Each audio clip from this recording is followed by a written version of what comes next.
Friends, we are back. We are back. Busy day today. Busy day today. All right. So we got today. I know a couple periscopes ago, maybe one of the COVID ones. I was doing a Chateau Solet's Bandol Rosé, which is the common Bandol you're gonna get, right? So this time we're doing a Bandol proper, but I'm actually doing the special cuvee Cayenne. No margaritas, no margaritas. That's a good point, though. I forgot about that. Cuvee Cayenne. This is the very best cuvee that the vintage produces, that the vineyard produces. A lot more oak treatment, higher quality grapes. So Bandol comes from a little grape in most of southern France called Mourvedre. So if you go to southern France, you are going to mostly get wines that are based on Grenache, maybe a little bit of Syrah, but Syrah is mostly Northern Rhone. It's mostly Northern Rhone, and you're going to get some Mourvedre. You might also get some Sanso, right? There's a couple of other little ones that can come in there, but Mourvedre is very rarely 100% varietal, except in Bandol. I think this is maybe 90%. I forget exactly what the 95% Mourvedre, 95% Mourvedre, 5% Grenache. And Grenache is great. I love Grenache, but Mourvedre is really interesting. I like a good Bandol every now and then. It can really be wonderful.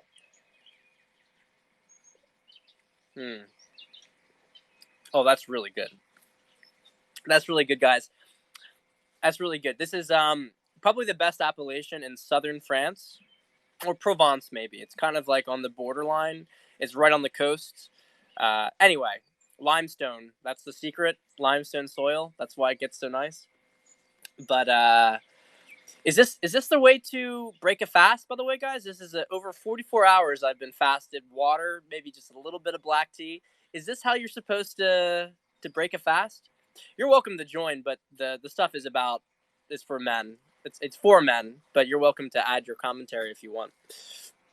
Are you supposed to drink wine? Is that the first thing you're supposed to do when you've been fasting? All right. Anyway, let's get into the questions. So, first question. This question hurt me. This question hurt my heart. I've been attracting older women, and I've been loving it, getting along better with them. Is this a plus? Because after reading your material, I'm not so sure it's a plus. Am I doing something wrong? No, don't. If you're happy, don't. If you're happy, if you're enjoying life, don't let me tell you not to do something. That's not the point. Let's add a little bit of that trademark nuance to this. So, if you're looking to start a family, if you're looking for a girl who you're going to date for a longer, oh my goodness, whoa, I almost dropped the phone. If you're looking for a girl, wine's already hitting, on a long fast. If you're going for a girl, you're looking for something serious, right? You're looking for something serious, then you want to really consider carefully the age issue, because if you want kids and you want something serious, then it's going to cause, just on a basic level, even if the rest of the relationship is immaculate, it's going to cause some issues when it comes to children and timelines, right? You will be in different places when that occurs. Now, that being said, when it comes to dating casually and having fun, I think that the manosphere. All right, this is one of those things. Secrets the manosphere doesn't want to admit. Things that are very frowned upon in this corner of the internet. But if you go out and talk to people in the real world, there is a lot. Older women have their tricks. I've talked about this, and I'm on the fast right now. Fasted energy. Okay. All right. They have their tricks. Okay, they have their tricks. For guys in particular who are younger, okay, they can get a lot of sexual experience from women who are older. Women who are older, I gotta say this, women who are older love the younger guy dick. They love it. They just love it. They love it. They love that youthful energy. Don't be misled into thinking that only like older men and younger women like each other. we're not talking about long-term pairing here. You guys know all about older women and, all the stuff, older teacher, the teacher goes after the student, right? Women are looking for the fittest, the most vibrant energy. And while older men have a sophistication and balance to their energy, younger men have more energy. And for an older woman, it's exhilarating to be desired by a younger man, which is why you will see some women who are very successful will buck the trend, so to speak, and they're not going to go after another older guy. They're going to go after a younger guy, and he becomes her little toy that she plays with. We have a friend whose mother has effectively done this. She's very attractive. She's in her 50s, but she's married to a guy who is the same age as her daughter. So it's a little bit. It's interesting, right? You guys have seen the daughter being the same age as the new wife, but you guys haven't seen that story. It's not as common. But the point is that they like it, and it can be really fun for both parties. Now, the problem, of course, is when you try to make it more serious. My story I just gave you aside, these are exceptions. It doesn't usually work out, and they're always a little bit relationships are always a little bit strange, let's say. I think a really good example is Ashton Kutcher and what's her face? What was her name? You know who I'm talking about. Whatever. His ex-wife, Demi Moore. She was quite a bit older than him, probably 15 years older than him. And it worked out for a while, but then when she started to get into her 50s, things started to fall apart a bit. Now, I want to talk about one other thing with this dynamic, just aside from the sexual energy portion of it. I keep moving this. I think this is a better angle. Okay. Is the fact that for a lot of younger men, this is a little bit of it's not just like a teaching from a sexual standpoint, but if the guys are more mature for their age, they may find that women their age are just not on a vibrational level, that they're not put together enough. They're still childish. And for guys who are actually ahead of the curve, they often find it, women their age and certainly younger, to be not worth hanging out with. It's funny because we hear this like, oh, well, guys are immature. Well, like, I want a guy who has his stuff together. When women say that, they usually mean it in the sense of being established as a man, that they have confidence, and that they have confidence, and that they have resources. But when women say that, when younger guys say that about older women, what happens is basically that older women have more of an ability to. I like my face. My face is beautiful. They have more of an ability to. What am I trying to say here? What the fuck am I trying to say here? Older women are more mature psychologically and emotionally, and so they can connect on that level. And so, whereas a guy is out dating regular girls his age and he's having to deal with all sorts of games, with an older woman, it's much more. Thank you, Ben. It's much more satisfying. It feels like older women. I see this a lot actually in spirituality communities. Like a lot of guys who are younger and maybe they didn't do enough work on their masculinity. That's often the case, usually the case, almost always the case. But they maybe are very good at being able to access the emotional side of themselves as a man. And so with older women, appreciate that more. And so for those guys, there's more of a natural connection with those women. Those women appreciate them more. And let's be honest, it also helps that those guys are younger and they have higher sexual market value in their own way. Thanks, Trey. So anyway, it's complicated, let's say that. And if you like it, go do it. But just be aware that if a woman, this is my ethical point here, and we'll move on to the next topic.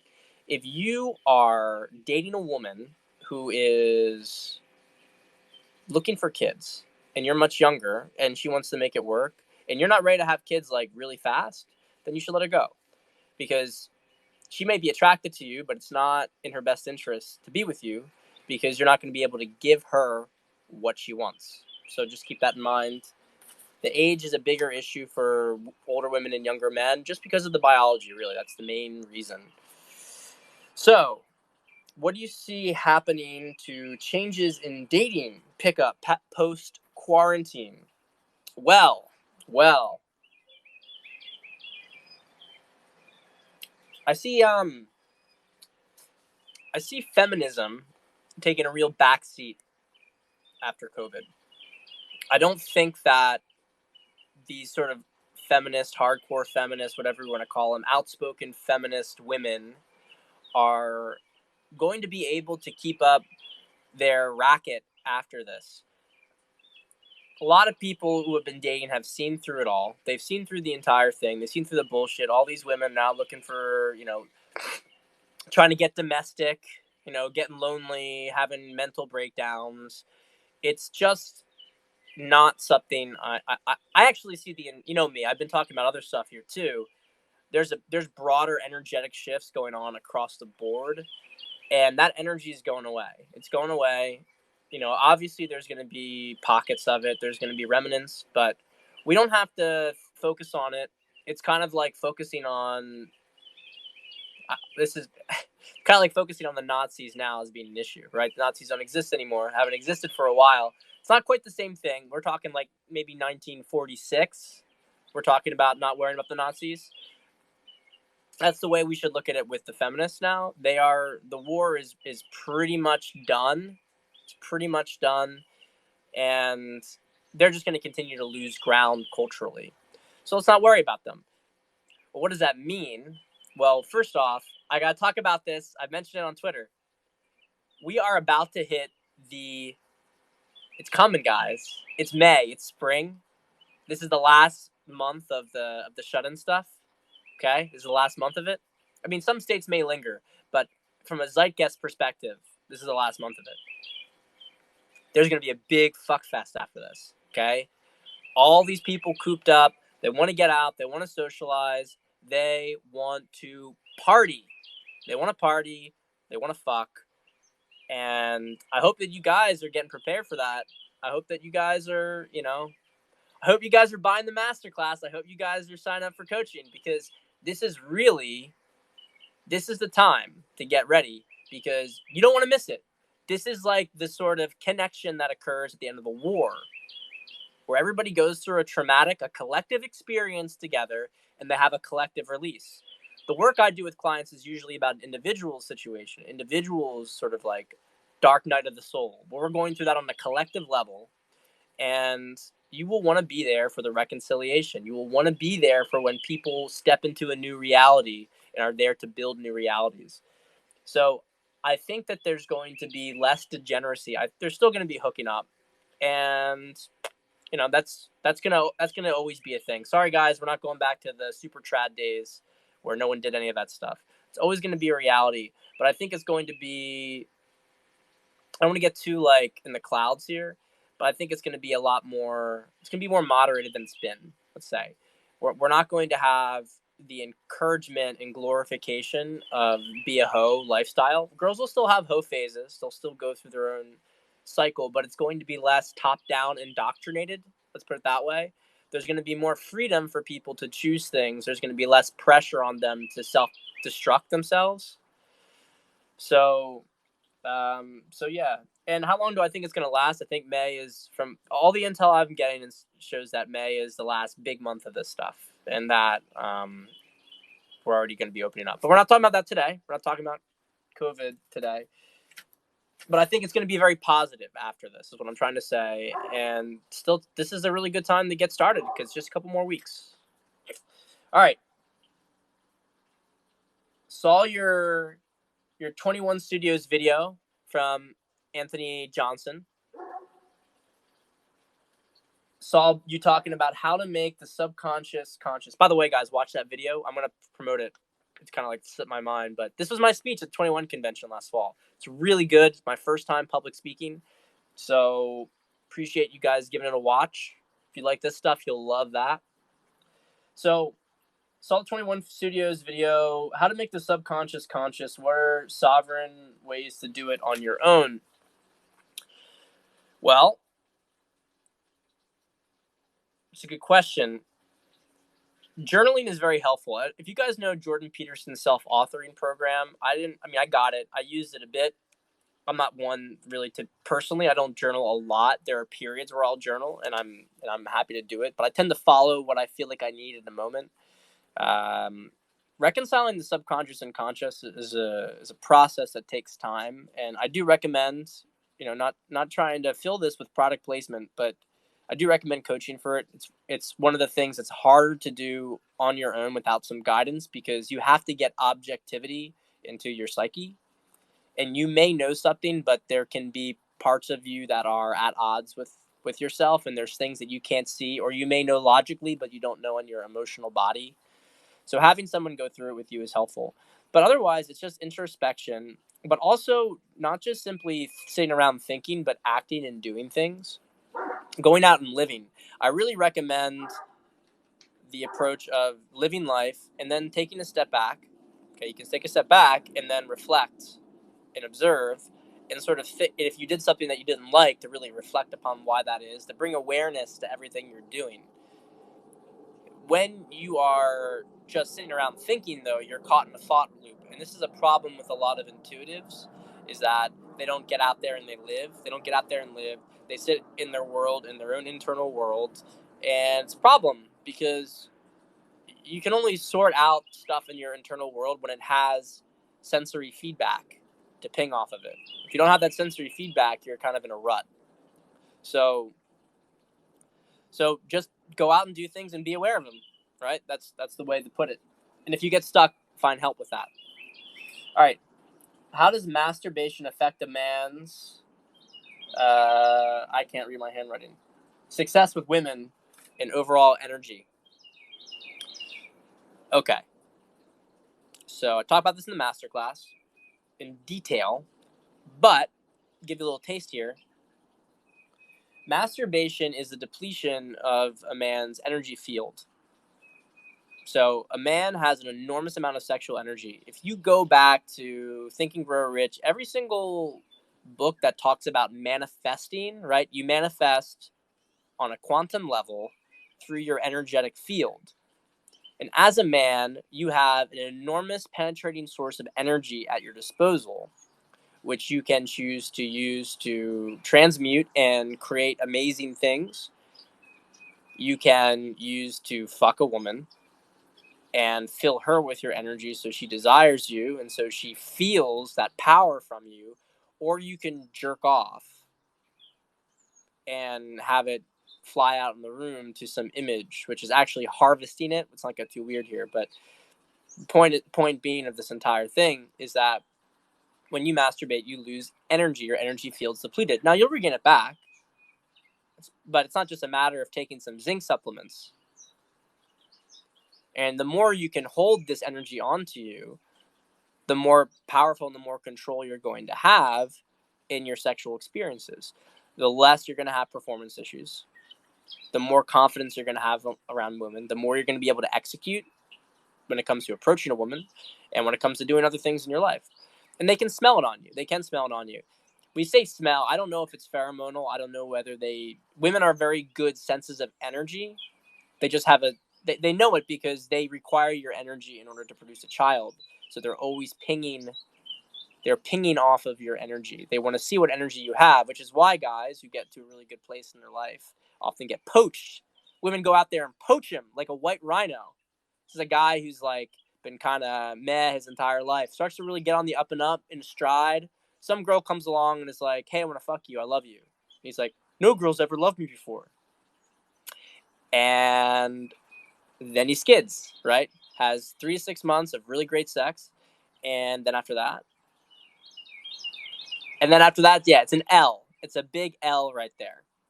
He is no longer in the pocket. And he's got to start all over. She sucks him dry, literally. She sucks him dry. And then he's got to start all over again. If he does start all over. Sometimes he doesn't start over. Sometimes he just reads some depressing red pill books. Just reads The Rational Male sometimes and is like, hates women the rest of his life. But point here, what your theory is that they smell serotonin on a guy. That's interesting. I believe it. I believe it. I don't know. I don't know the pharmacology of it. I don't know any of the biochemistry behind it. I just bullshit it. I'm an ENTP. I just bullshit it. But what we do know is that they sense it. We do know they sense it, and any guy who's like, I think that actually, we talk about propaganda here sometimes. The worst propaganda in the world. I've mentioned this movie before on a previous Periscope because I love it. But there's something about Mary. You guys know something about Mary? Remember when Ben Stiller has to jerk off before the date? It's like, you don't go out there with a loaded gun. That was propaganda. That was propaganda right there. I got you. So you know it. You know it. But that was propaganda. That was telling guys, oh yeah, a girl wants you to not have testosterone on a date. Cześć. Cześć, Max. Jak się masz? Wszystko dobrze?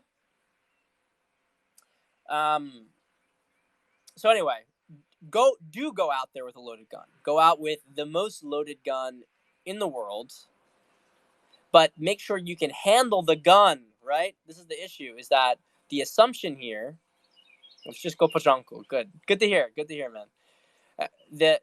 The issue here is that when you go out with all that sexual energy and you don't know how to control it, you're going to seem erratic and you're going to seem really horny to release it.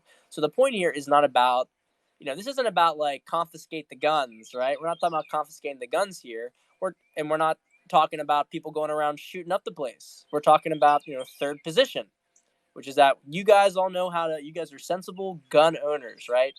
Your cock is a gun, and you are all sensible gun owners, and you're going out, and you know how to use it. You know how to fire it. You know how to defend yourself, right? So, anyway, that's what I say about energy and masturbation. All right, we got some MBTI questions here.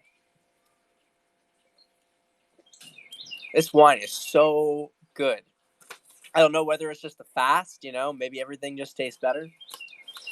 All right. How to get close to an ENTJ woman.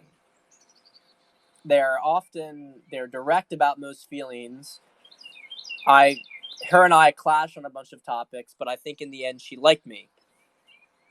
Also, what about ESFP? Well, let's just talk about ENTJ really fast. So, how to get close to an ENTJ woman? Well, I mean, just get some handcuffs and put them on yourself, and get her a whip so she can, she can whip you. She can chain you up and sodomize you. I'm joking here. I'm kind of joking here. There's always thin veiled truth.